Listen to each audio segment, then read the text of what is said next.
hicieron la biopsia respectiva y catalogaron para una nefritis rútica. Por eso dice lupus eritematoso sistémico con compromiso renal. Y debido a eso es que inician con el manejo del protocolo. Cuando tú encuentras pacientes con nefritis rútica, sobre todo de clasificación de clase 3 en adelante, son 5 ahora, la sexta ya no la consideran porque era más glomerulosclerosada la mayor parte. Entonces, por eso lo dejan de lado y más bien entran con las otras para el manejo temprano.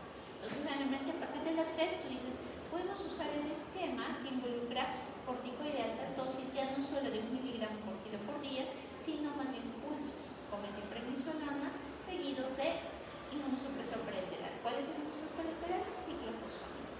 Entonces, en este caso, este paciente va para ese tenor, pero aparte le dejan un inmunosupresor que cubra esa manifestación de órgano que involucra muchas veces mofetílico femoral. Pero recuerden, estos pacientitos se quedan con corticoides para mantener tranquilas las manifestaciones inflamatorias inflamatorias. Entonces, manifestación renal tiene para ese cuadro. Por eso en cada monitoreo del paciente, si tu paciente te debuta con lupus, así como con manifestación renal de debut o durante el seguimiento, siempre vas a monitorizar esa línea. Siempre vas a pedir urea y creatinina en cada control, siempre vas a pedir proteinuria 24 horas y siempre vas a pedir un sedimento de orina, o sea, su examen de orina completo. ¿Listo? ¿Cuál es la otra manifestación? Articular. ¿Qué tipo de manifestación articular tiene el paciente? ¿Vieron el examen físico? ¿Es qué tipo? Inflamatorio mecánico. Inflamatorio. ¿Tiene sinovitis? Sí, tiene sinovitis. ¿Sobre todo en cuál? ¿Interfalángicas o metacarpo? Interfalángicas. Pero nos dicen patrón simétrico, no, pero tampoco te dicen solo lo tienen un dedo, ni te dicen tienen 3 dedos. Te dice tienen las interfalángicas. Entonces te está dando a entender que es una poliartritis simétrica de articulaciones pequeñas. Pero recuerden, lupus te puede dar artralgias, sí, poliartralgias. Te puede dar oligoartritis, te puede dar poliartritis, pero a diferencia de la R no se erosiona. ¿Listo? Puede dar artropatía de Charcot, pero es más por el compromiso de los soportes de alineación. ¿Listo?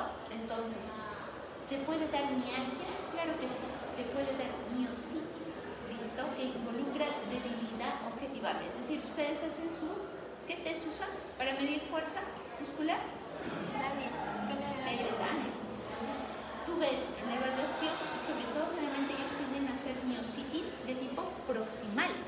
La distal más se asocia con compromiso neurológico. Entonces, si tú dices, tiene miositis, lo primero que dices, tiene debilidad muscular objetivable de predilineo proximal y tiene alteración de enzimas musculares. La bandera de CPK total, esa es la que tiene mayor patología, pero las otras enzimas que te ayudan son tejido TGP, transaminasas y LDH. Entonces, puede que el paciente solo tenga debilidad muscular proximal y tenga LDH elevada, o que tenga transaminasas elevadas. Entonces tú dices, voy por mi miositis. ¿Listo? Entonces, miositis entra también en manifestaciones clínicas. Ahora, nos dicen también que tiene manifestaciones cutáneas. ¿Tiene el eritema malar que respeta sus nasogenianos? No, pero me tiene lesiones tiene lesiones hiperpigmentadas. Están ahí, entonces ¿serán agudas? No, son subagudas. ¿Listo? Pueden ser subagudas, pero entonces tiene ese tenor de manifestaciones. ¿Y qué más nos dice que tiene el paciente? Ya, ¿por qué nos dice compromiso inmunológico? Porque ahora, quiero que, ¿se acuerdan que en el campus, en sus aulas, hay una que dice REUCAL? ¿No es cierto? La calculadora. Entren a su calculadora de una vez. Luego se recuerda, pero como ya no se puede, lo van a hacer uno por uno. Entonces, primero que todo, recuerden, el lupus, como tiene un patrón clínico tan diverso, entonces han ido desde el 97 en adelante variando las clasificaciones con el fin de mejorar la sensibilidad que tú detectes al paciente y que sea con una buena especificidad. 97 tenía sus 11 criterios. En el 2012 dijeron, no, vamos a ampliarlo para mejorar sensibilidad. Y la del 2019, que propone hacer reformular los criterios de clasificación de lupus, tratan de englobar tanto manifestaciones clínicas con mayor frecuencia de asociación con el componente inmunológico. ¿Listo? Entonces, ¿Ya entraron a su REUNCAL o todavía? Solo tienen que en su Google pongan REUNCAL, RHEUMCALC, y les va a salir. Y van a entrar ustedes. ¿Ya entraste, jovencito? Entonces, te vas, jovencito, estás a criterios de clasificación. ¿Listo? Entonces, en criterios de clasificación te vas a lupus. Y en este caso, ¿entraste, jovencita? Ella también, dice, yo tengo mi clase. ¿Y quién es mi clase? Perfecto. Entonces, los que tienen una clase seguirían la diapositiva de 2019. Los que no, entran a la de REUNCAL. Y vamos primero uno por uno. Nos dice, yo necesito primero que tenga un ANA positivo y que no sea cualitativo, que sea cuantitativo y que en diluciones sea de 1/80 más. ¿Tiene ANA positivo tu paciente? Sí, tiene ANA. Entonces, recién desde el ANA positivo, recién empiezas a buscar lupus. ¿Ok? Y luego nos dice que presente síntomas constitucionales. Los síntomas constitucionales de lupus, ¿cuáles son? Fiebre, que no tenga otra explicación, astenia, variaciones ponderales y por eso constitucionales, fatiga. Muchos de los autoinmunes cuando está activo tienen bastante fatiga. Pero de todos ellos, el que te orienta para clasificación y que le da aunque sea 2 puntitos es fiebre. ¿Listo? ¿Tiene el paciente? Que nos mencionen ahorita, no. Luego nos menciona el componente, en este caso, psiquiátrico y neurológico.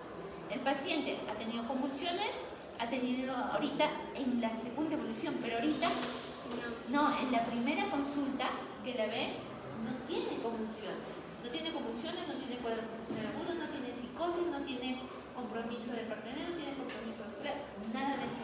¿Listo? Entonces, ese criterio no cumple. ¿Pero qué sí cumple en los criterios que ustedes ven? Articular. ¿Tiene el paciente artritis? Sí. ¿Ahí tú cuánto le das? 6 puntos. ¿Listo? 6 puntos. ¿Y tiene qué otro componente? El renal, ¿no es cierto? Porque le habían hecho el estudio con proteína y todo. Entonces tú ahí ya le diste puntaje. Entonces tú dices, necesito 10 puntos. ¿Tu paciente cumplía el criterio? Claro que sí. Entonces cumplía por el renal y cumplía por el articular. Y sobre todo la parte inmunológica. Ustedes han visto que ahí en la parte inmunológica nos dice, tenemos los específicos para el lupus. ¿Cuáles son? Anti-Smith, 97% de especificidad. Lo malo es su sensibilidad, que envía casi los 70%. Y el anti-DNA, cuya especificidad es 95%. Pero sobre todo el anti-DNA no solo es específico, sino que te dice, te puede servir de monitorizador de la actividad renal. ¿Por qué? Porque, por ejemplo, si tú dices, tienes este valor, por ejemplo, 20, y cuando presenta la exacerbación renal, te dice, el paciente más bien le vuelve a hacer una anti-DNA y está en 60. Entonces, ¿qué pasó? ¿Se equivocó el laboratorio anterior?